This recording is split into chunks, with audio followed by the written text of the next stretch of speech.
পয়ঃবর্জ্য ধারণের ব্যবস্থা নেই রাজধানীর ৮০% বেশি বাড়িতে। ফলে ড্রেন, খাল, লেকে সরাসরি মিশছে মানববর্জ্য ও দূষিত পানি। এতে যেমন বাড়ছে পরিবেশ দূষণ, তেমনি তৈরি হচ্ছে স্বাস্থ্য ঝুঁকি। সংকট থেকে উত্তরণে আইনের কঠোর প্রয়োগ ও সুয়ারেজ নেটওয়ার্ক সম্প্রসারণের তাগিদ নগর পরিকল্পনাবিদদের। ফাহাদ আল কাদের ছবিতে আশরাফুল আলম আকাশের রিপোর্ট।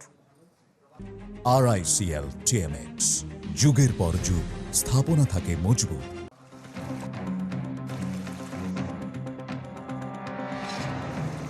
বাসাবাড়ির ময়লা থেকে পয়ঃবর্জ্য, মশা, মাছি আর দুর্গন্ধযুক্ত দূষিত পানি সব একসাথে মিলবে রাজধানীর অভিজাত গুলশান বনানী বাড়িধারার এই লেকে। রাজুকের ইমারত বিধিমালা অনুযায়ী প্রতিটি ভবনে সেপটিক ট্যাঙ্ক থাকা বাধ্যতামূলক। তবে এ এলাকার যত বিলাসবহুল আকাশচুম্বী দালান, তার ৮০%-এর বেশিতেই নেই পয়ঃবর্জ্য ধারণের ব্যবস্থা। ফলে বাসাবাড়ির যত আবর্জনা তা সরাসরি মিশছে ড্রেন, খাল বা লেকে। গুলশান বনি লেক এবং গুলশান বাড্ডা লেক, এই দুটো লেক কিন্তু কোর্ট ঘোষণা করেছে এনভায়রনমেন্টালি ক্রিটিক্যাল এরিয়া।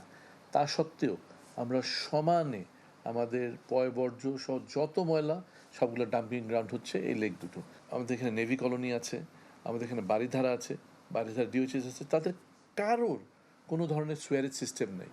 ওয়াসার তথ্যমতে ঢাকায় ৮০% পয়ঃবর্জ্য শোধনের কোনো ব্যবস্থা নেই।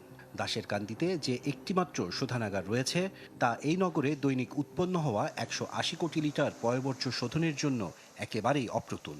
সেপটিক ট্যাঙ্ক এবং সকয়েল থাকার কথা 80% বাড়িতে নেই। মোবাইল কোর্ট ছাড়াও আমাদের টিম যাচ্ছে, যাই আমরা নোটিশ করতেছি, তাদের কাছে অঙ্গীকারনামা নিচ্ছি যে যাদের এত নাই তারা দ্রুত একটা সেপটিক ট্যাঙ্ক এবং সকয়েল করবে, না হলে কিন্তু আমরা এই লেকগুলোকে ঢাকা শহরে রক্ষা করতে পারবো না। রাজুক এবং সিটি কর্পোরেশনের যৌথ তত্ত্বাবধানে পাইলট বেসিসে গুলশান বনানী এলাকায় সুয়ারেজ লাইনগুলো একটা জায়গায় একীভূত করে দাসির কান্দি যে আমাদের একটা প্রজেক্ট আছে শুনেছেন না, ওই জায়গাটা নেওয়া যায় কি না এই বিষয় নিয়ে কাজ চলছে। এটার জন্য একটা বড় ধরনের একটা বাজেটের একটা ব্যাপার আছে। এটা নিয়ে বাজেটটা কোত্থেকে আসবে, কিভাবে আসবে, সেটা নিয়ে পর্যালোচনা চলছে।